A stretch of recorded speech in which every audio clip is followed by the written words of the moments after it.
أعوذ بالله من الشيطان الرجيم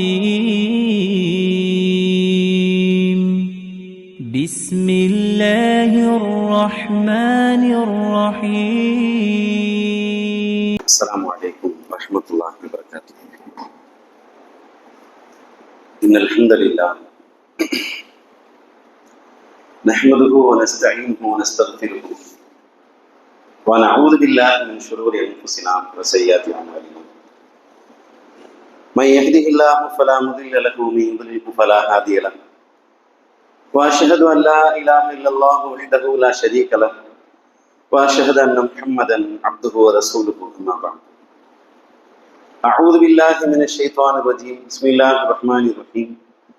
يا أيها الناس اتقوا ربكم الذي خلقكم من نفس واحدة وخلق منها زوجها وبث منهما رجالا كثيرا ونساء واتقوا الله الذي تساءلون به والأرحام إن الله كان عليكم رقيبا. يا أيها الذين آمنوا اتقوا الله حق تقاته ولا تموتن إلا وأنتم مسلمون. يا أيها الذين آمنوا اتقوا الله وقولوا قولا سديدا يصلح لكم أعمالكم ويغفر لكم ذنوبكم ومن يطع الله ورسوله فقد فاز فوزا عظيما. رب اشرح لي صدري ويسر لي أمري واحلل عقدة من لساني. அளவற்ற அருளாளனும் நிகரில்லா பேரன்பாளனுமான அல்லாஹ்வின் திருப்பெயரால் ஆரம்பம் செய்கிறேன். எல்லா புகழும் புகழ்ச்சியும் பெருமகிலும் கண்ணியமும் அல்லாஹ் ஒருவனுக்கே சமர்ப்பணமாகட்டும்.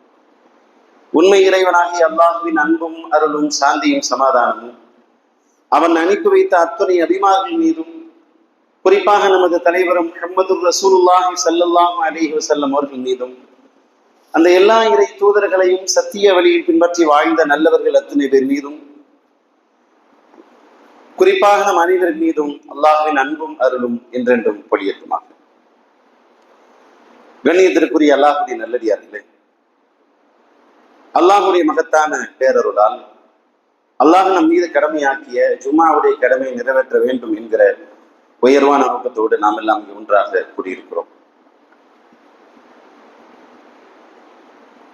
நமது பள்ளி நிர்வாகத்தின் சார்பாக முன்னெடுக்கப்பட்டிருக்கிற ஹய்யா அலஸ் ஸலாஹ், தொழுகைக்கு வாருங்கள் என்ற 2 மாத கால செயல் திட்டத்தின் அடிப்படையில் இந்த வார ஜும்மாவுடைய செய்தியாக அச்சமூட்டும் ஒரு எச்சரிக்கை என்ற தலைப்பின் கீழ் இன்ஷா அல்லாஹ் நாம் சில செய்திகளை அறிந்து கொள்ள இருக்கிறோம்.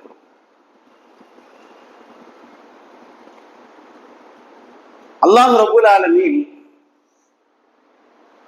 இந்த உலகத்திலேயே கிடைப்பதற்கரிய மிகப்பெரிய பொக்கிஷமாக இந்த மார்க்கத்தை அல்லாஹ் நமக்கு விளங்கி இருக்கிறான். சில நேரங்களில் நாம் கையில் வைத்திருக்கிற பொருளின் மதிப்பு, அதன் மரியாதை எவ்வளவு பெரியது என்பது அது இல்லாத போதுதான் நமக்கு தெரியும், அல்லது அது இல்லாதவரிடம் கேட்டு பார்க்கிற போதுதான் நம்மால் அதை புரிந்து கொள்ள முடியும். 2 கண்கள் நமக்கு சாதாரணமாக தெரியலாம், ஆனால் 2 கண்கள் இல்லாமல் ஒருவர் படக்கூடிய சிரமத்தை நேருக்கு நேராக பார்க்கிற போதுதான் அல்லாஹ் நமக்கு தந்திருக்கிற இந்த 2 கண்ணும் எவ்வளவு பெரிய பாக்கியம் என்று நமக்கு புரியும். அதுபோல இந்த உலகத்தில் மிகப்பெரிய உயர்ந்த பாக்கியமாக அல்லாஹ் நமக்கு தந்திருப்பது இஸ்லாம் என்கிற இந்த மார்க்கம். இதைவிட ஒரு சிறந்த மார்க்கம், வழிகாட்டுதல், நெறி உலகத்தில் கிடையாது. இன்ஷா அல்லாஹ் நாளை மறுமையில் நம்பிக்கை கொண்ட அத்தனை பேரும் அல்லாஹ்வின் அருளால் ஒரு நாள் சொர்க்கம் செல்வோம் இன்ஷா அல்லாஹ். இந்த மார்க்கம் வழங்கப்பட்ட இந்த சமுதாயம் மார்க்கத்தை விட்டு விலகி போகிற போதெல்லாம் அல்லாஹ் ரப்பல் ஆலமீன், நீங்கள் போகிற பாதை தவறு, நீங்கள் திரும்பி இந்த பாதைக்குத்தான் வர வேண்டும், நீங்கள் செல்ல வேண்டிய பாதை இந்த மார்க்க நெறிதான், இஸ்லாமிய மார்க்கத்தின் படிதான் நீங்கள் செல்ல வேண்டும் என்று அல்லாஹ் ரப்பல் ஆலமீன் நமக்கு திரும்ப திரும்ப எச்சரிக்கைகளை எல்லாம் தொடர்ந்து அனுப்பி கொண்டே இருக்கிறான். தொடர்ந்து அந்த எச்சரிக்கையை புறக்கணிப்பவர் கடைசியில் பயங்கரமான பாரதூரமான நஷ்டத்தையும் விளைவுகளையும் சந்திப்பார் என்று நம்மை சுற்றி நாம் பார்க்கிறோம். நாம் வாழக்கூடிய இந்த காலம் முஸ்லிம்களுக்கு மிகவும் ஆபத்தான ஒரு கட்டமாக இருக்கிறது. எங்கு பார்த்தாலும் இஸ்லாமிய சமுதாயம் குறிவைக்கப்படுகிறது. தொடர்ந்து முஸ்லிம்களுக்கு எதிராக சட்டங்கள் இயற்றப்பட்டுக் கொண்டே இருக்கிறது. நாடாளுமன்றத்தில் மக்கள் பிரச்சனைகளை பேசுகிறார்களோ இல்லையோ, சட்டமன்றங்களில் மக்களுக்கான சட்டங்களை ஏற்றுகிறார்களோ இல்லையோ, அங்க இருக்கிற அரசியல்வாதிகள், மிக குறிப்பாக நம்மை எதிர்க்கிற இந்துத்துவ பயங்கரவாதிகள், குறிப்பிட்டு முஸ்லிம்களுக்கு எதிராகவே தொடர்ச்சியாக சட்டங்களை இயற்றிக்கொண்டே இருக்கிறார்கள். நாட்டை பற்றியோ, நாட்டின் முன்னேற்றத்தை பற்றியோ, அல்லது எதிர்கால இந்தியாவிற்கான நலன்கள் பற்றியோ யோசிக்க இங்கு யாரும் தயாராக இல்லை. முஸ்லிம்களை அழித்தால் போதுமானது, முஸ்லிம்களுக்கு எதிராக சட்டங்களையும் திட்டங்களையும் போட்டால் போதுமானது என்கிற மனநிலையில் தொடர்ச்சியாக நமக்கு எதிராக சட்டங்கள் இயற்றப்படுகிறது. முதலில் முத்தலாக்கு தடை சட்டம் என்றார்கள். அதற்கு எதிராக நாம் போராடினோம், கண்டனம் தெரிவித்தோம், சட்ட போராட்டங்களை நடத்தினோம். அதன் சூடு ஆறுவதற்குள்ளாக உடனடியாக பொது சிவில் சட்டம் என்றார்கள். அதை எதிர்த்து குரல் கொடுத்து முடிப்பதற்கு முன்பாகவே குடியுரிமை திருத்த சட்டம் என்று சொன்னார்கள். குடியுரிமை திருத்த சட்டம் மாநிலங்களவை, மக்களவை எல்லாவற்றிலும் நிறைவேறி சட்டமாக ஆகிவிட்டது. இன்னமும் நடைமுறைக்கு வரவில்லையே தவிர குடியுரிமை திருத்த சட்டம் என்பது நடைமுறை சட்டமாக ஆக்கப்பட்டு விட்டது. அதை எதிர்த்து போராட்டம் எல்லாம் நடத்தி மிகப்பெரிய வரலாறு காணாத போராட்டத்தை நடத்தி முடித்த பின்னால் உடனடியாக அடுத்த சட்டம் வருகிறது, வக்ஃபு திருத்த சட்டம். இப்படி நீங்கள் எடுத்துக்கொண்டால் தொடர்ச்சியாக முஸ்லிம்களுக்கு எதிராக சட்டங்கள் இயற்றப்பட்டுக் கொண்டே இருக்கிறது. சட்டத்தின் வழியில் முஸ்லிம்கள் கொடுமைக்கு உள்ளாக்கப்படுகிறார்கள், அநீதி இழைக்கப்படுகிறார்கள் ஒரு பக்கத்தில் என்றால், இன்னொரு பக்கத்தில் முஸ்லிம் என்ற ஒரே காரணத்திற்காக என் இஸ்லாமிய உறவுகள் வட மாநிலங்களில் அநியாயமாக படுகொலை செய்யப்படுகிறார்கள். மாட்டுக்கறி சாப்பிட்டார். வரலாற்று நீங்கள் கேள்விப்படாத அதிசயங்கள் எல்லாம் நமது மண்ணில் நிகழ்ந்து கொண்டிருக்கிறது. குடும்பத்தோடு அமர்ந்து இரவு சாப்பாடு சாப்பிட்டுக் கொண்டிருக்கிறார்கள் ஒரு முஸ்லிம் குடும்பத்தினர். திடீரென்று அந்த கிராமத்தினர் வீட்டுக்குள்ளே புகுந்து வீட்டில் இருக்கிற அத்தனை பேரையும் தெருவில் இழுத்து போட்டு அடிக்கிறார்கள். அடித்த அடியில் அந்த வீட்டில் இருந்த வயதான முதியவர் அடி வாங்கி இறந்து போய்விட்டார், கொல்லப்பட்டு விட்டார், அநியாயமாக படுகொலை செய்யப்பட்டார். காவல்துறை வேகமாக வருகிறது, விசாரணை நடத்துகிறது. எதற்காக அடித்தீர்கள்? அவர் மாட்டுக்கறி சாப்பிட்டார், அதனால் அடித்தோம். வரலாற்றை நீங்கள் கேள்விப்பட்டிருக்க மாட்டீர்கள். அடித்தார்கள் என்றால் அடித்தவர்களை கைது செய்து, கொலை செய்தார்கள் என்றால் கொலை செய்தவர்களை கைது செய்து விசாரிக்கிற முறையை நீங்கள் கேள்விப்பட்டிருப்பீர்கள். ஆனால் கேள்விப்படாத அதிசயம் இந்தியாவில் நிகழ்கிறது. அவர் சாப்பிட்டது ஆட்டுக்கறியா மாட்டுக்கறியா என்று பரிசோதனைக்கு அனுப்பி வைத்திருக்கிறார்கள். இப்படியெல்லாம் நீங்கள் எங்கும் கேள்விப்பட்டிருக்க முடியாது. ஆனால் நாம் வாழ்கிற தேசத்தில் இதுவெல்லாம் மிக சாதாரணம். மாட்டை கொன்றதற்காக ஆயுள் தண்டனை விதிக்கப்படுகிற ஒரு அதிசயமான ஒரு தேசத்தில் நாம் வாழ்ந்து கொண்டிருக்கிறோம். 2 முஸ்லிம்களுக்கு சமீபத்தில் கடந்த மாதத்தில் 2 முஸ்லிம்களுக்கு மகாராஷ்டிராவினுடைய உயர் நீதிமன்றம் ஆயுள் தண்டனை விதித்து தீர்ப்பளித்திருக்கிறது. எதற்காக? அவர்கள் செய்த பெரும் குற்றம் என்ன? தேச துரோக குற்றம் எதையாவது செய்து விட்டார்களா? நாட்டின் ரகசியத்தை ஏதாவது விட்டு விட்டார்களா? அல்லது அநியாயமாக யாருக்காவது ஏதாவது பாதகம் விளைவித்து விட்டார்களா? இல்லை, அவர்கள் மாட்டுக்கறி சாப்பிட்டார்கள், மாட்டை அறுத்து விட்டார்கள், அவர்களை விட முடியாது என்று அவர்களுக்கு ஆயுள் தண்டனை விதிக்கப்படுகிறது. இவையெல்லாம் வாசிக்க நான் முழுமையாக சொல்ல நேரம் இல்லை. நீங்கள் என்னை விட நன்றாக அறிந்தவர்கள். ஏனென்றால் தினமும் நீங்கள் செய்து வாசித்துக் கொண்டிருக்கிறீர்கள். தொடர்ச்சியாக இந்த சமுதாயம் ஒடுக்குமுறைக்கும் அநீதிக்கும் உள்ளாக்கப்படுகிறது. இது நமக்கு நன்றாகவே தெரியும். சரி, இந்த சமுதாயம் என்ன தீர்வை கண்டுபிடித்திருக்கிறது? முஸ்லிம் சமூகத்தை நாடு பிடித்து பாருங்கள். இதையெல்லாம் நம்மை சுற்றி நடக்கிற பிரச்சனைகள். இதற்கு என்ன தீர்வு? முஸ்லிம்கள் ஒரு விதமான கற்பனை மனோநிலையில் வாழ்ந்து கொண்டிருக்கிறார்கள். அது என்ன கற்பனை மனோநிலை என்றால், இப்போது இந்திய அளவில் இந்துத்துவாதிகள் ஆட்சியில் இருக்கிறார்கள். கூடிய விரைவில் இன்னொரு தேர்தல் வரும். இன்னொரு தேர்தல் வந்தால் இவர்கள் வீட்டுக்கு அனுப்பப்படுவார்கள். காங்கிரஸ் அரசாங்கம் ஆட்சிக்கு வரும். எல்லா பிரச்சனையும் சரியாகிவிடும். தமிழகத்தை பொறுத்த வரைக்கும் இப்போது திமுக ஆட்சியில் இருக்கிறது. அடுத்த முறையும் திமுக தான், அதற்கு அடுத்த முறையும் திமுக தான். எனவே தமிழகத்தை பொறுத்த வரைக்கும் எந்த பிரச்சனையும் இல்லை. உலகத்தில் மட்டுமல்ல, நாளை மறுமை பற்றி விசாரித்தால் கூட, மறுமை பற்றி கேளுங்கள். பெரிதாக சொல்லிக்கொள்ள நான் எந்த பாவமும் செய்யவில்லை. ஒரு சில கொஞ்சம் பெரும்பாவம்லாம் பண்ணியிருக்கிறேன். விவரம் தெரியாத காலத்துல கொஞ்சம் சாராயம் குடிச்சிருக்கிறேன், கொஞ்சம் பீட் சிகரெட் குடிச்சிருக்கிறேன். அப்போ ஒரு 20 வயசுல லவ் பண்ணியிருக்கிறேன். எல்லாம் மறுமையில விசாரிப்பான். அதெல்லாத்தையும் நான் சேர்த்து போ மன்னிச்சிட்டேன் போ அப்படின்னு சொர்க்கத்துக்கு அனுப்பிடுவான்னு நம்பிக்கையில் இருக்கிறாங்க நிறைய பேர். இன்னும் சில பேரை கேட்டு பார்த்தீர்களானால் மிக ஆச்சரியமாக இருக்கும். எந்த ஹதீஸை சொன்னாலும் அது நான் தான் என்று விலகி வைத்திருக்கிறார்கள். எந்த விதமான விசாரணையும் இல்லாமல் ஒரு 70,000 பேர் சொர்க்கம் செல்வார்கள் அப்படின்னு ஒண்ணு இவர் முடிவு பண்ணிடுறாரு. அதுல 39,312வது ஆளா நம்ம பேர் தான் இருக்கு. கன்ஃபார்ம் பண்ணிட்டார். இவரே முடிவு பண்ணிட்டார். 70,000 பேர். அல்லாஹ்வுடைய தூதர் சொல்வது ஒவ்வொரு வருடமும் 70,000 பேர் என்று சொல்லவில்லை.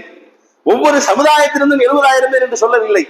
மொத்த மனித சமுதாயத்திற்கும் சேர்த்து நபிகள் நாயகம் ஸல்லல்லாஹு அலைஹி வஸல்லம் அவர்கள் காலம் தொடங்கி இன்று வரைக்கும் நீங்கள் கணக்கெடுத்தால் கூட எத்தனையோ கோடான கோடி பேர் வாழ்ந்து மறைந்து விட்டார்கள்.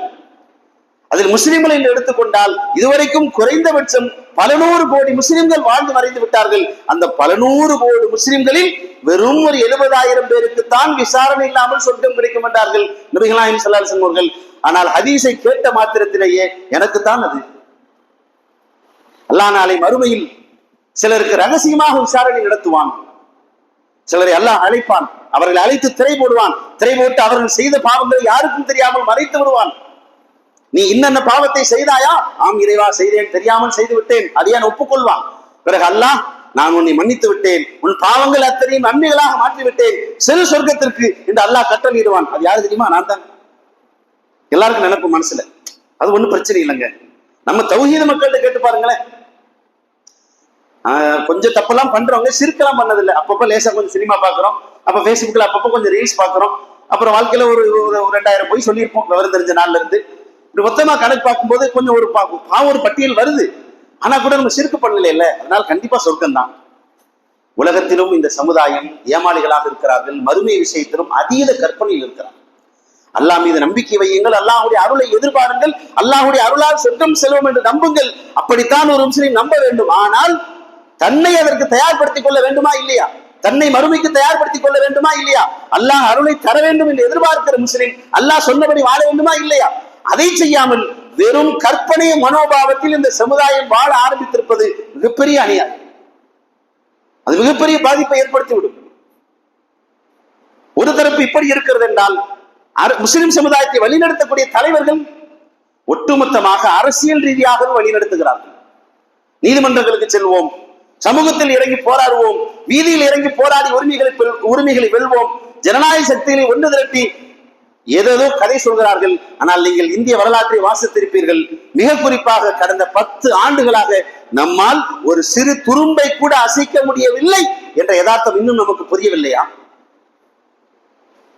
நீதிமன்றத்தின் கதவை திரும்ப திரும்ப தட்டினோம். இதுவரைக்கும் என்றாவது ஒரு நாள் நீதிமன்றத்திலிருந்து நமக்கு நீதி வழங்கப்பட்டிருக்கிறதா? நீதிமன்றங்கள் சட்டப்படி தீர்ப்பு கொடுத்திருக்கிறதா? எதிர்பார்த்து கொண்டே இருக்கிறோம். நீதிமன்றம் நியாயம் வழங்கும் என்று எதிர்பார்த்து கொண்டே இருக்கிறோம். ஆனால் இன்னமும் இந்த சமுதாயத்திற்கு புரியவில்லை. நீதிபதிகள் நியாயத்தின்படியும் தர்மத்தின்படியும் சட்டத்தின்படியும் தீர்ப்பு கொடுத்து வெகு காலங்கள் ஓடிவிட்டது. இப்போதெல்லாம் அவரவர்களுக்கு தோன்றுவதை அவரவருடைய மனோபாவத்தை தீர்ப்பாக வழங்க ஆரம்பித்திருக்கிறார்கள்.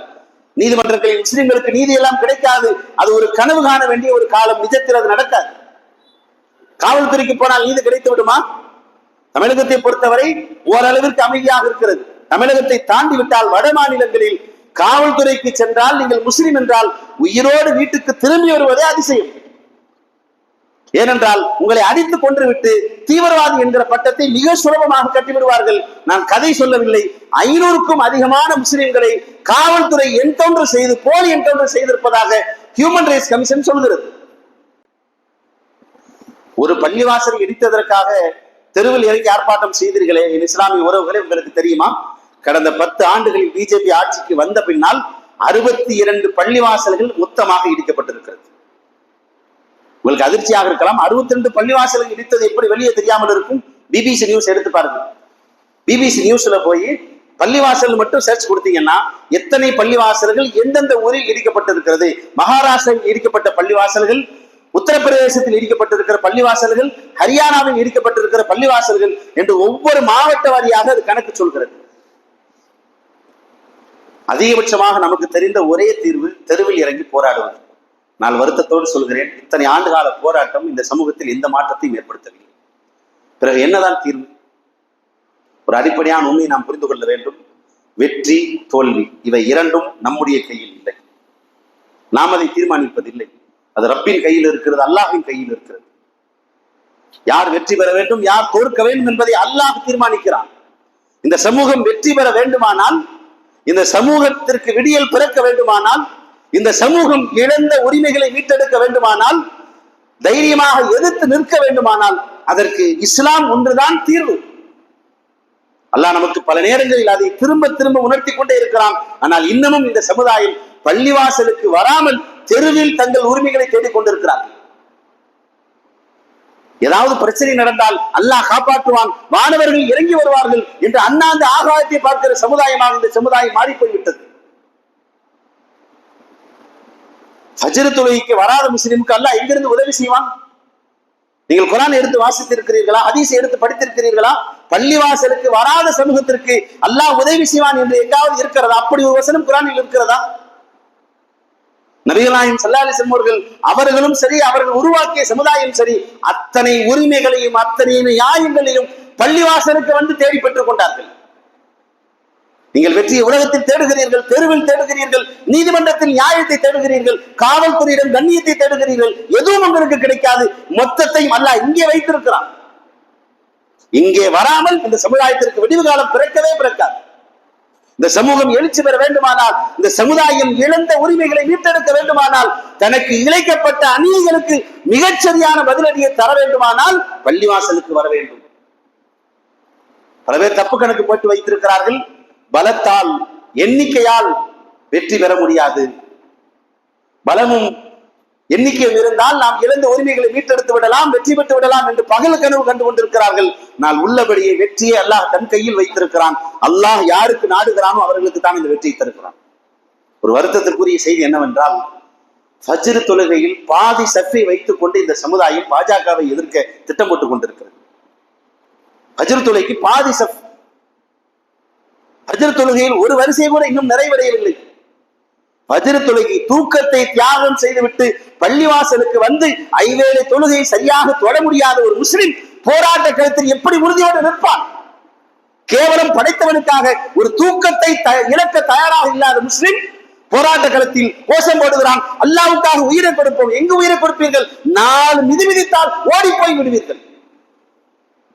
காவல்துறை வட்டமிட்டு உங்களை அடித்தால், தாக்கினால் எவனும் இந்த சமுதாயத்தில் நிற்க மாட்டான். ஏன்?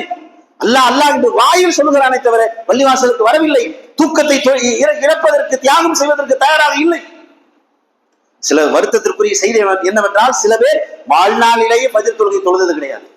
சில முஸ்லிம்கள் இருக்கிறார்கள், வாரத்திற்கு ஒரு முறை தொழுவார்கள். சில முஸ்லிம்கள் ரமலானுக்கு மட்டும் தொழக்கூடியவர்கள்.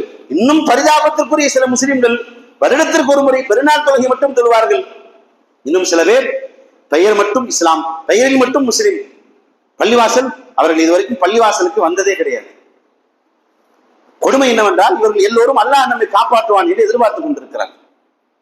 அல்லாஹ் காப்பாற்றுவானா? ஒரு அடிப்படையான செய்தியை புரிந்து கொள்ளுங்கள் மக்களே. அல்லாஹ் இந்த சமுதாயத்தை கைவிட்டு வெகு காலங்களாகிவிட்டது. நாம் கனவில் நினைத்துக் கொண்டிருக்கிறோமே, நாளை காங்கிரஸ் ஆட்சி வரும், வந்தால் எல்லாம் சரியாகிவிடும், ராகுல் காந்தி எழுந்து வந்து இந்த சமூகத்திற்கான உரிமைகளை மீட்டெடுத்து தந்து விடுவார். எதுவும் நடக்காது மக்களே. நபிகள் நாயகம் ஸல்லல்லாஹு அலைஹி வஸல்லம் சொன்னார்கள், இந்த செய்தியை சொல்கிற அறிவிப்பாளர் அனஸ் இப்னு மாலிக் ரலியல்லாஹு அன்ஹு அவர்கள் எப்போது சொல்கிறார்கள் தெரியுமா? ஹஜ்ஜாஜ் இப்னு யூசுப் என்ற ஒரு மன்னன் இருந்தான். மக்களை அநியாயமாக படுகொலை செய்து கொண்டிருந்தான். மிக கொடுமையின் உச்சம் நடைபெற்றுக் கொண்டிருந்த காலம். அவன் அநியாயம் தாங்க மாட்டாமல் அனஸ் அவர்களிடம் வந்து மக்கள் புலம்புகிறார்கள். ஹஜ்ஜாஜின் அநியாயம் எல்லை மீறி கொண்டு போகிறது. அப்போது அனஸ்லானவர்கள் நபிகள் நாயகம் சொன்ன ஒரு வார்த்தையை சுட்டிக்காட்டி சொன்னார்கள். அல்லாஹ்வின் தூதர் சொன்னார்கள், லா யத்தி அலைக்கும் ஸமானுன் இல்லல்லதி பஅதஹு ஷர்ரும் மின். இப்போது இருக்கிற காலத்தை விட இனி அடுத்து வருகிற காலம் மிக மிக மோசமாகத்தான் இருக்கும் என்று நபிகள் நாயகம் ஸல்லல்லாஹு அலைஹி வஸல்லம் சொன்னார்கள். நாளை சரியாகிவிடும், நாளை பொழுது பிளர்ந்து விடும், நாளை எல்லாம் சரியாகிவிடும் என்று எதிர்பார்த்துக் கொண்டிருக்கிற என் இஸ்லாமிய உறவுகளே, நாளை எதுவும் சரியாகாது. இந்த சமுதாயம் பள்ளிவாசலுக்கு வராமல், இஸ்லாத்தை நோக்கி திரும்பாமல், உண்மை முஸ்லிமாக வாழாமல் அல்லாஹ் உதவ மாட்டான். அல்லாஹ் உதவாத வரைக்கும் இந்த சமுதாயம் ஒரு நாளும் வெற்றி பெற முடியாது. சமுதாயம் ஒன்றுபட்டால் உரிமைகளை வென்றுவிடலாம் என்று பல பேர் நினைத்துக் கொண்டிருக்கிறார்கள். நான் அடித்து சொல்லுகிறேன், நீங்கள் அத்தனை பேரும் ஒட்டுமொத்தமாக திரண்டு நின்றாலும் உங்களால் ஒரு சிறு துரும்பை கூட அசைக்க முடியாது. கல்வி கற்றால் முன்னேறி விடலாம், கல்வி கற்றால் இழந்த அத்தனை உரிமைகளை மீட்டெடுத்து விடலாம் என்று பல பேர் சொல்கிறார்கள். நான் அடித்து சொல்லுகிறேன், இந்த சமுதாயம் ஒரு காலத்தில் படிக்காமல் இருந்தது, இப்போது தெருவுக்கு தெரு படித்தவர்கள் அதிகமாகிவிட்டார்கள். என்ன மாற்றம் ஏற்பட்டது அவர்களால்? நீதி வென்றெடுத்து விட்டார்களா? சமுதாயம் மாறிவிட்டதா? புரட்சி எதுவும் ஏற்பட்டு விட்டதா? நீங்கள் எவையெல்லாம் தேவை என்று சொல்கிறீர்களோ, அந்த கல்வி, பொருளாதாரம், சமூக ஒற்றுமை எதுவுமே இல்லாமல் சஹாபாக்கள் வென்று காட்டினார்கள். ஏன் சொல்ல போனால் ஆயுதம் இல்லாமல். ஒரு போராட்ட களத்திற்கு, ஒரு போர்க்களத்திற்கு அடிப்படை தேவை என்ன? ஆள் பலமும் ஆயுத பலமும். சஹாபாக்கள் 313 பேர் பத்ர் போர்க்களத்தில் இருக்கிறார்கள். எதிரிகள் 1000த்திற்கும் அதிகமான பேர் வந்தார்களே, அவர்கள் எதிர்த்து சஹாபாக்கள் யுத்தத்தில் வெற்றி பெற்றார்களே, அந்த வரலாற்றை வாசித்து பாருங்கள். சஹாபாக்கள் மரத்தின் கிளையை ஒடித்துக் கொண்டு யுத்தத்திற்கு போனார்கள். ஆள் உயரத்திற்கு கத்தியை வைத்துக் கொண்டு எதிரி நிற்கிற போது அவனை மரத்தின் கிளையை ஒடித்துக் கொண்டு போய் எதிர்த்து நிற்க வேண்டுமானால் அதற்கு அசாதாரணமான துணிச்சல் தேவை. நம்மோடு அல்லாஹ் இருக்கிறான், நம்மை எவனாலும் வீழ்த்த முடியாது என்கிற தைரியம் தேவை. அந்த தைரியம் சஹாபாக்களுக்கு இருந்தது. அல்லாஹ் அவர்களை காப்பாற்றினான், அல்லாஹ் அவர்களுக்கு உதவி செய்தான். நிச்சயம் அல்லாஹ் நம்பியவர்களை கைவிட மாட்டான். ஆனால் யாரை அல்லாஹ் காப்பாற்றுவான் தெரியுமா? போர்க்களத்தில் நின்று அல்லாஹ்வுக்காக தொழுதார்களே, அந்த சமூகத்தை அல்லாஹ் காப்பாற்றினான். பள்ளிவாசலுக்கே வராத சமுதாயத்தை அல்லாஹ் எப்படி காப்பாற்றுவான்? அப்படி ஏதாவது குர்ஆனில் ஹதீஸில் சொல்லப்பட்டிருக்கிறதா? நிச்சயமாக இல்லை மக்களே. வெற்றி அல்லாஹ்வின் கையில் இருக்கிறது. உங்களிடத்தில் என்ன இல்லாவிட்டாலும் அல்லாஹ்வின் மார்க்கத்தின்படி நீங்கள் வாழ்ந்தால், நீங்கள் சின்னஞ்சிறு சமுதாயமாக இருந்தாலும், உங்களிடத்தில் போதிய அளவு ஆள்பலம் இல்லாவிட்டாலும், போதிய அளவு ஆயுத பலம் இல்லாவிட்டாலும் அல்லாஹ் உங்களை பாதுகாப்பான், அல்லாஹ் உங்களுக்கு உதவி செய்வான். இல்லையானால் நீங்கள் எண்ணிக்கையில் பிரம்மாண்டமாக இருப்பீர்கள், உங்களால் எதையுமே செய்ய முடியாது. இதை நானாக சொல்லவில்லை, நபிகள் நாயகம் ஸல்லல்லாஹு அலைஹி வஸல்லம் அவர்கள் சொன்னார்கள், பந்திக்கு முந்தி அடித்துக் கொண்டு போவது போல. நீங்கள் பந்திக்கு போகிற போது பார்த்திருப்பீர்கள், வேக வேகமாக முந்திக் கொண்டு நீ போய் முதலில் உட்காருகிறாயா அல்லது நான் போய் முதலில் உட்காருகிறேனா என்று பந்தி சாப்பாட்டுக்கு முந்தி அடித்துக் கொண்டு வேகமாக போய் பந்தியில் அமர்வது போல முஸ்லிம்களை அழிப்பதற்காக எதிரிகள் போட்டி போட்டுக் கொண்டு வருவார்கள். நீ கொள்கிறாயா நான் கொள்கிறேனா, நீ அவனை கழுத்திருக்கிறாயா நான் கழுத்திருக்கிறேனா என்று முஸ்லிம்களை அழிப்பதற்காக எதிரிகள் போட்டி போட்டுக் கொண்டு வருவார்கள். இதை அல்லாஹ்வின் தூதர் ஸல்லல்லாஹு அலைஹி வஸல்லம் அவர்கள் சொல்கிற போது அதை கேட்டுக்கொண்டிருந்த சஹாபாக்கள் அதிர்ச்சி அடைகிறார்கள். இப்படி ஒரு காலம் வருமா? அல்லாஹ்வின் தூதரே, அன்றைக்கு முஸ்லிம்கள் எண்ணிக்கையில் குறைவாக இருப்பதால் இந்த பரிதாபமான நிலை ஏற்படுமா? முஸ்லிம்கள் ஆட்கள் மிக குறைவாக இருப்பதால், பலவீனமாக இருப்பதால், நம்பர்ல கம்மியா இருக்கிறதுனால இப்படி நிலைமை வருமா? அல்லாஹ்வின் தூதர் சொன்னார்கள், இல்லை, முஸ்லிம்கள் எண்ணிக்கையில் அதிகமாக இருப்பார்கள். கடற்கரையில் நீங்கள் நின்று பார்க்கிற போது வெள்ளத்தில் மிதந்து வருகிற நுரைகளை நீங்கள் அலைகளில் பார்க்கலாம். ஒரு அலை அடித்தால் அந்த நுரைகள் எல்லாம் எப்படி ஒன்றுமில்லாமல் காணாமல் போகிறதோ அதுபோல இந்த சமுதாயம் பார்ப்பதற்கு எண்ணிக்கையில் பிரம்மாண்டமாக இருக்கும், ஆனால் ஒரு அலைக்கு தாங்காது. எண்ணிக்கையை வைத்து இந்த சமுதாயத்தால் ஒன்றுமே செய்ய முடியாது என்கிறார்கள் அல்லாஹ்வின் தூதர். சஹாபாக்கள் திருப்பி கேட்கிறார்கள், அல்லாஹ்வின் தூதர், ஏன் இந்த நிலை? நபிகள் நாயகம் ஸல்லல்லாஹு அலைஹி வஸல்லம் சொன்னார்கள், அவர்களிடம் வஹன் என்ற ஒரு நோய் பரவி இருக்கும். அது என்ன வஹன் என்ற நோய்? அல்லாஹ்வின் தூதரை விளக்கம் சொல்கிறார்கள், ஹுப்பு துன்யா வ கராஹியத்துல் மௌத், உலகத்தை நேசிப்பதும் மரணத்தை வெறுப்பதும். காசு பணத்திற்காக எவ்வளவு நேரம் வேண்டுமானாலும் முடிக்க தயார். நான் படைத்தவனை வணங்குவதற்கு, பள்ளிவாசலுக்கு வந்து தொழுவதற்கு, ஐவேளை தொழுகை நிறைவேற்றுவதற்கு ஒரு 10 நிமிடம் என்னிடத்தில் இல்லை என்று முஸ்லிம் எப்போது சொல்ல ஆரம்பித்தானோ அப்போது தொடங்கியது இந்த சமுதாயத்தின் வீழ்ச்சி.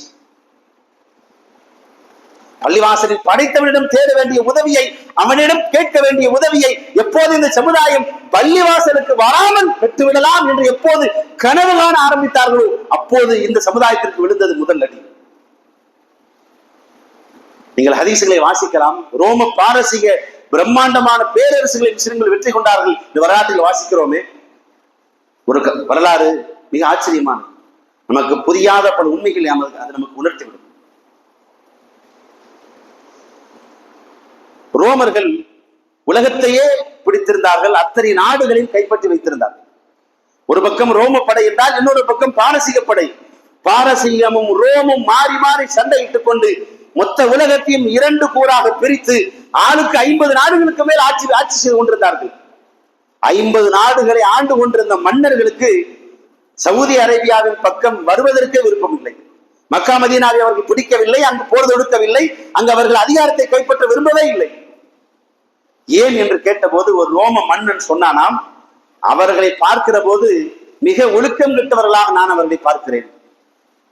எங்கே இந்த மக்களை நாம் கைப்பற்றி இந்த நாடுகளை நம்முடைய நாட்டோடு இணைத்து இவர்களுடைய பழக்க வழக்கத்தால் எங்கள் நாடு வீணாகி விடுமோ, இந்த ஒழுக்கம் கெட்டவர்களால் எங்களுடைய சமுதாயம் ஒழுக்கமில்லாமல் போய்விடுவார்களோ என்ற பயத்தினால் தான் நாங்கள் மக்கா பக்கமும் மதீனா பக்கமும் அந்த அரபியா பக்கமே வரவில்லை என்று ஒரு ரோம அரசன் சொன்னானாம். அப்படி வாழ்ந்தவர்கள் தான் அரபுகள். இஸ்லாம் அவர்களுக்கு வந்தது. நபிகள் நாயகம் ஸல்லல்லாஹு அலைஹி வஸல்லம் அவர்கள் அல்லாஹ்விடமிருந்து வஹியை கொண்டு வந்தார்கள். அந்த இறை செய்தி குர்ஆன் அவர்களின் உள்ளத்தில் மாற்றத்தை ஏற்படுத்தியது. சரியாக தொழுதார்கள், சிராத்தின்படி நடந்தார்கள், அல்லாஹ் அவர்களுக்கு கண்ணியத்தை தந்தான். 1400 ஆண்டுகள் கடந்த பிறகு ஒழுக்கத்தின் சிகரங்களாக என்று நாம் சஹாபாக்களை சொல்கிறோம். யாரை எந்த நாட்டை கைப்பற்றுவதற்கு எங்களுக்கு விருப்பமில்லை என்று ரோம பேரரசன் சொன்னானோ அந்த அத்தனை மன்னர்களையும் ஓட ஓட விரட்டி ரோம பாரசீக படைகளை அழித்து மொத்தத்தையும் வென்று காட்டியது சஹாபாக்களின் படை. இது எப்படி நடந்தது? கனவில் கூட நினைக்க முடியாத அதிசயங்கள் எல்லாம் அப்போது நடந்திருக்கிறது. ஒரே ஒரு செய்தி சொல்லி நான் முடித்துக் கொள்கிறேன். கண்ணியம் அல்லாஹ்வின் கையில் இருக்கிறது. வெற்றி அல்லாஹ் தீர்மானிக்கிறான். எண்ணிக்கை வெற்றியை தீர்மானிக்காத மக்கள். இந்த சமுதாயத்திற்கான உண்மையான உயர்வு அல்லாஹ்வின் கையில் இருக்கிறது. அல்லாஹ் எப்போது தருவான் தெரியுமா?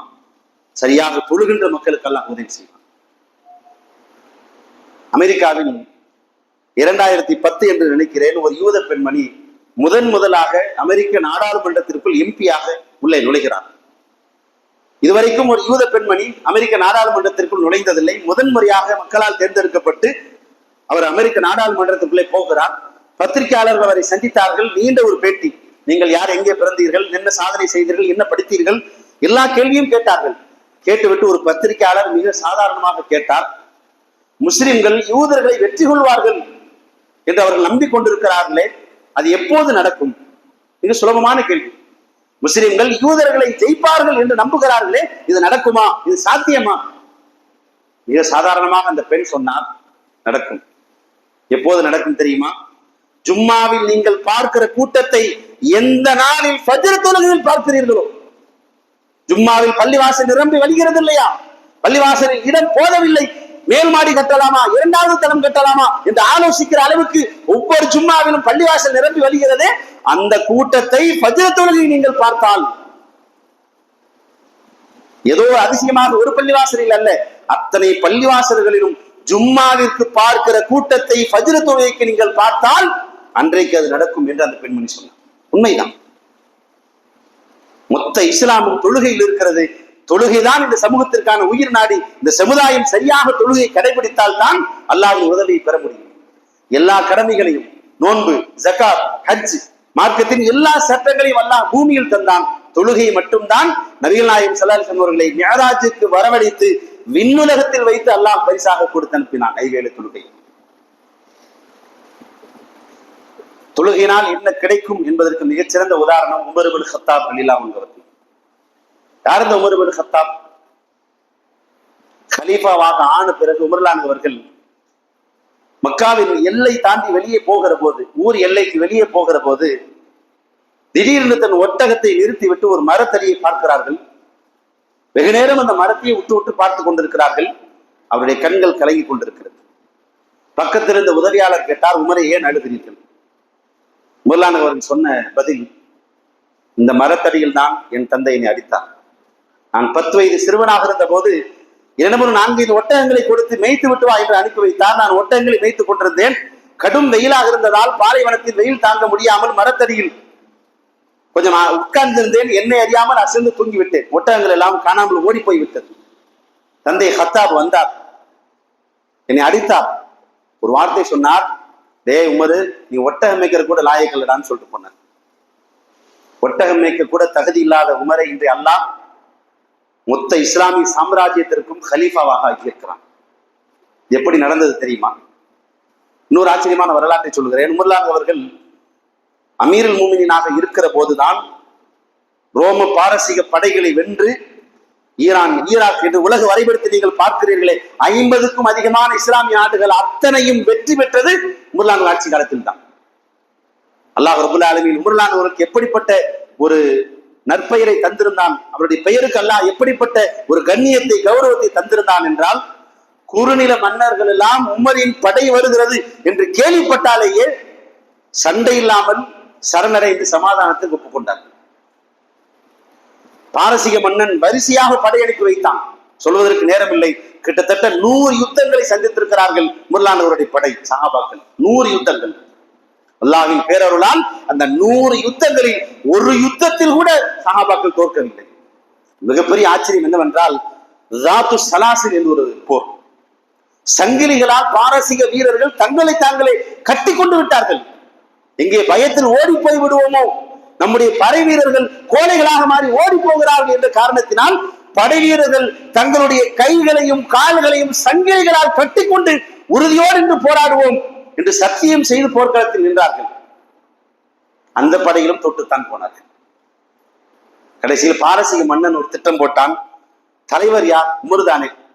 சத்தமில்லாமல் உமரை கொலை செய்து விட்டால் இந்த மொத்த படையை நாம் தோற்கடித்து விடலாம் என்று அவன் யோசித்துக் கொண்டிருக்கிறான். தன் தளபதியை அழைத்தான். நீ ரகசியமாக மதீனாவிற்கு போ, அங்குதான் உமர் வாழ்வதாக நான் கேள்விப்படுகிறேன், அவரை கொன்று விட்டுவான். இதான் உத்தரவு. தூதன் என்று வேஷம் போட்டுக் கொண்டு ஆயுதத்தை உடைக்குள்ளே ரகசியமாக மறைத்து வைத்துக் கொண்டு உமரை பார்க்க தூதன் வருகிறான். மக்களிடம் விசாரிக்கிறான். அமீருல் மோமினீன் எங்கே? அரசர் எங்கே? அவர் வீட்டிற்கு போய் பார். எங்கே உமரின் வீடு? அவன் எதிர்பார்த்தது ஒரு பிரம்மாண்டமான அரண்மனையில், ஒரு கம்பீரமான ஒரு சிம்மாசனத்தில், ஒரு 1000 சிப்பாய்கள் சுற்றி நிற்க உமர் அமர்ந்திருப்பா என்று அவன் எதிர்பார்த்து வந்தான். ஒரு பாலடைந்த மண்டபம் போல கிடக்கிற, இடிந்து போய் கிடக்கிற ஒரு வீட்டை, இதுதான் உமரின் மாளிகை என்று சொன்னார்கள் மக்கள். ஆனால் நம்ப முடியவில்லை. இந்த வீட்டில் உமர் வசிக்கிறான். ஆம், இதுதான் உமரின் வீடு. எங்கே உமர்? வீட்டில் இல்லை. வீட்டில் இல்லாவிட்டால் எங்கு இருப்பார்? பள்ளிவாசலுக்கு போய் பாருங்கள். பள்ளிவாசலை போய் பார்த்தால் அது அதை விட பரிதாபகரமாக இருக்கிறது. பேரிச்ச மட்டைகளால் குடிசை போடப்பட்ட ஒரு சின்ன வீடு போல இருக்கிறது. மழை பெய்தால் தாங்காது, ஒரு வெயிலுக்கு தாக்கு பிடிக்காது. அமீருல் மோமினீனை சந்திக்க வேண்டும், நான் பாரசீக அரசன் சார்பாக தூதனாக வந்திருக்கிறேன். எங்கே உமர்? உங்கள் தலைவர் எங்கே? இதோ மரத்தடியில் படுத்திருக்கிறாரே, அவர்தான் எங்கள் தலைவர் என்று மக்கள் கை காட்டுகிறார்கள். திரும்பி பார்த்த அவன் கொலை செய்ய வந்தான். ஆடைக்குள்ளே கத்தியை மறைத்து வைத்திருந்தான். அவனால் எதையுமே செய்ய முடியல. அதிர்ச்சியில் உறைந்து போய்விட்டான். ஏனென்றால் ஒரு பெரிய மன்னர், இவர் பெயரை கேட்டு எங்கள் மன்னர் நடுங்குகிறார், எங்கள் படை வீரர்கள் எல்லாம் உமரின் படை வருகிறது என்று கேட்டாலே பயந்து ஓடுகிறார்கள். அப்படிப்பட்ட தலைவனை கொன்று விடலாம் என்று வந்து பார்த்தால் எந்த பாதுகாப்பும் இல்லாமல் மரத்தடியில் கிழிந்த ஆடையை ஒட்டு போட்டு தைத்து படுத்துக் கொண்டிருக்கிற, பார்ப்பதற்கு பிச்சைக்கார தோட்டத்தில் இருக்கிற இவரை பார்த்தா எல்லோரும் பயப்படுகிறார்கள். ஆனால் நம்ப முடியவில்லை. கொலை செய்ய வந்தவன் கடைசியில் இஸ்லாத்தை ஏற்றுக்கொண்டான் என்பது வரலாறு. இதெல்லாம் எங்கு நடந்தது தெரியுமா? பதில் தெரியாத பல கேள்விகளுக்கு வரலாறு சில நேரங்களில் அற்புதமான விடையை தரும். உமர் அவர்கள் ஹஜ்ர் தொழுகையில் நிற்கிறார்கள். ஃபைரோஸ் என்பவன் அவர்களை வயிற்றில் கத்தியால் குத்திவிட்டான். குடலெல்லாம் கிழித்து ரத்தம் வழிந்தோடுகிறது. அப்படியே அவர்கள் மயக்கம் அடைந்து விட்டார்கள். அவர்களை அவசர அவசரமாக கொண்டு சென்று காப்பாற்ற முடியுமா என்று முயற்சித்து பார்க்கிறார்கள். அப்படி முயற்சிக்கிற போது பேரிச்சம்பளத்தினுடைய சாறு கொடுக்கப்படுகிறது. உமர்லானவர்கள் பேரிச்சம்பளத்தின் சாறை குடிக்கிறார்கள். அது அப்படியே வயிறு வழியாக வெளியே வருகிறது. மக்களுக்கு புரியவில்லை, வெளியே வருவது ரத்தமா பேரிச்சம்பள சாரா, வித்தியாசம் கண்டுபிடிக்க முடியவில்லை. பாலை குடிக்க கொடுக்கிறார்கள். உமர்லானவர்கள் பாலை குடிக்கிறார்கள். அப்படியே பால் வெள்ளை விளையரென்று வயிறு வழியாக வெளியே வருகிறது. அப்படியானால் மக்கள் எல்லோருக்கும் புரிந்துவிட்டது, உமர்லானவர்கள் இனி பிழைக்க வாய்ப்பில்லை. ஆனால் ஒரு செய்தி, ஆச்சரியமான செய்தி சொல்கிறேன். இது எல்லாவற்றையுமே செய்து பார்க்க வேண்டுமானால் மயக்கத்தில் இருக்கிற ஒருவரை எழுப்ப வேண்டும். இப்போது நாம் நவீன உலகத்தில் வாழ்கிறோம். மருத்துவம் மிக வளர்ந்து விட்டது. மயக்கத்தில் இருப்பவரை சுலபமாக எழுப்பிவிடலாம். நிறைய மருந்து முறைகள் வந்துவிட்டது. ஆனால் உமர்லானு காலத்தில் அப்படியான எந்த வைத்திய முறைகளும் இல்லாத காலம். உமர்லானவர்கள் மயக்கத்தில் கிடக்கிறார்கள், எழுப்ப வேண்டும். நன்றாக புரிந்து கொள்ளுங்கள், எந்த அளவிற்கு பாதிக்கப்பட்டிருக்கிறார்கள் என்றால் வயிற்றிலேயே கத்தியால் பல முறை குத்தப்பட்டு குடல் எல்லாம் கிழிந்து விட்டது. குடல் கிழிந்து விட்டது என்றால் சாப்பிடுகிற ஒரு சின்ன ஒரு டம்ளர் தண்ணி கூட உள்ள போகாது.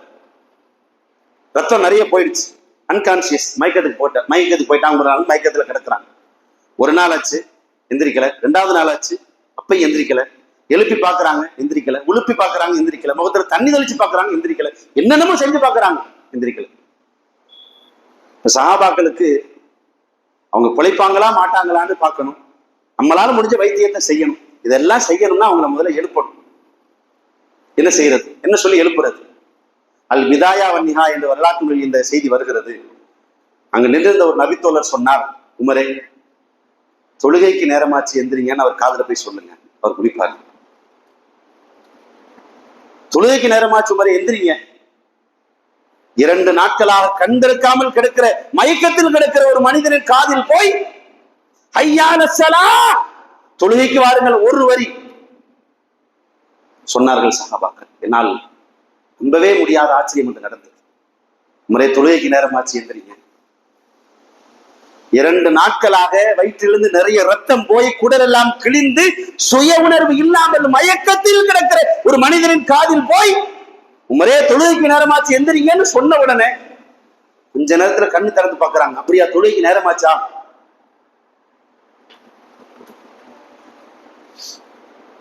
நாம் தொழுகிறோம். அவர்கள் தொழுகையை உயிருக்குள் வைத்து நேசித்தார். 1400 ஆண்டுகள் தாண்டி விட்டது. இன்றைக்கும் அந்த நல்ல மனிதரின் பெயர் உச்சரிக்கப்படுகிறது. இந்த சமூகத்தில் எத்தனையோ நூற்றுக்கணக்கான நம் மனிதர்களுக்கு உமர் என்று பெயர் வைக்கப்பட்டிருக்கிறது. நாம் எல்லாம் இறந்து போய்விட்டால் நம் சொந்த குடும்பம் நம்மை மறந்துவிடும். நீங்கள் சேர்த்து வைத்த செல்வம் உங்கள் பெயரை நிலைக்க வைக்காது. முரளான அவர்கள் இவ்வளவு பெரிய உயர்வை எப்படி பெற்றார்கள்? அவர்கள் ஆணழகனா? கிடையாது. வித்த பிடித்த மேதாவியா? கிடையாது. ஆஜானுபாகவான உடல் தோற்றம் உள்ளவரா? எதுவும் கிடையாது. யாரும் அல்லாஹ்வுக்காக வாழ்ந்த ஒரு மனிதன், தொழுகையை உயிராக நேசித்த ஒரு மனிதன், மரணப்படுக்கையில் கிடக்கிற போது சுயநினைவு இல்லாத நேரத்திலும் தொழுகைக்கு நேரமாக விட்டதும் எந்திரிங்கன்னு சொன்ன உடனே எதிர்ச்சாரு பாருங்க. அல்லாஹ்வை நீங்கள் நேசித்தால் அல்லாஹ் உங்களை நேசிப்பான். அல்லாஹ்வுடைய வார்த்தைக்கு நீங்கள் மதிப்பு கொடுத்து நடந்தால் அல்லாஹ்வுடைய மிக உயர்ந்த கட்டளை தொழுகை. 70 முறை அல்லாஹ் திருமறை குர்ஆனில் சொல்கிறான், அகீமுஸ் ஸலாத், தொழுகை நிலைநாட்டுங்கள், அதை சரியாக தொழுங்கள், பள்ளிவாசலுக்கு வாருங்கள். இங்கேதான் இந்த சமுதாயத்தின் விடியல், இந்த சமுதாயத்திற்கான வெற்றி எல்லாம் இருக்கிறது. எல்லாம் உள்ள இறைவன் அவன் கட்டளை பேரிவான மக்களாக நம்மை வாழ வைப்பானா என்ற பிரார்த்தனையோடு எனது முதல்வர் நிறைவு செய்கிறேன். அல்ஹம்துலில்லாஹ் வஸ்ஸலாத்து வஸ்ஸலாமு அலா ரசூலிஹி வ அலா ஆலிஹி வஸஹ்பிஹி அஜ்மஈன். கண்ணியத்திற்குரிய அல்லாஹ்வுடைய நல்லடியார்களே, நாம் முதல் உரையில் தொழுகையினுடைய முக்கியத்துவம் பற்றி சில செய்திகளை பார்த்திருக்கிறோம். நாம் சரியாக தொழுதால் தான் நம்முடைய அடுத்த தலைமுறை தொழுகையில் சரியாக இருக்கும். மறுமை நாள் நெருங்க நெருங்க இந்த சமுதாயத்திடமிருந்து முதலில் காணாமல் போகிற காரியமே தொழுகைதான். நம்முடைய பிள்ளைகளுக்கு நாம் தொழுகை பழக்கப்படுத்துவோம் இன்ஷா அல்லாஹ். பாங்கு சப்தம் கேட்டவுடன் அதுதான் முதல் வேலை. ஹய்யா அலஸ்ஸலாஹ், தொழுகைக்கு வாருங்கள், இந்த சப்தம் கேட்டால் முதலில் பள்ளிவாசல் நினைவுக்கு வர வேண்டும். அப்புறம் பார்த்துக்கலாம், நேரம் கிடைக்குமோ தொழுதுக்கலாம். இந்த தள்ளி போடுவது சைத்தான் ஏற்படுத்துகிற மிகப்பெரிய சதித்திட்டம். நாம் சரியாக தொழுவோம், நம்முடைய குடும்பத்தில் மாற்றத்தை ஏற்படுத்துவோம். இன்ஷா அல்லாஹ் நான் மாறினால் என் குடும்பம் மாறும், என் குடும்பம் மாறினால் என் தெரு மாறும், என் தெரு மாறினால் என் ஊர் மாறும், என் ஊர் மாறினால் இன்ஷா அல்லாஹ் என் தேசம் மாறும், என் தேசம் மாறினால் அல்லாஹ்வின் உதவி கிடைக்கும். அல்லாஹ்வின் உதவி கிடைத்து விட்டால் இந்த சமுதாயத்தை அழிக்க அல்ல, எதிர்க்கிற தைரியம் கூட எவனுக்கும் இருக்காது. வெற்றி தோல்வி பலத்தை வைத்து அல்ல, அல்லாஹ் தீர்மானிக்கிறான். அல்லாஹ்வை நம்பி நில்லுங்கள், அல்லாஹ்வின் பக்கம் நில்லுங்கள். அல்லாஹ் உங்களுக்கு துணையாக இருந்தால் உங்களை யாராலும் வீழ்த்த முடியாது. எல்லாம் உள்ள இறைவன் அவன் துணையோடு வாழ மக்களாக அல்லாஹ் வாழ வைப்பானாக. வாஹிதவனாலின் அல்ஹம்துலில்லாஹி ரப்பில் ஆலமீன். அஸ்ஸலாமு அலைக்கும் வரஹ்மத்துல்லாஹி வபரகாத்துஹு.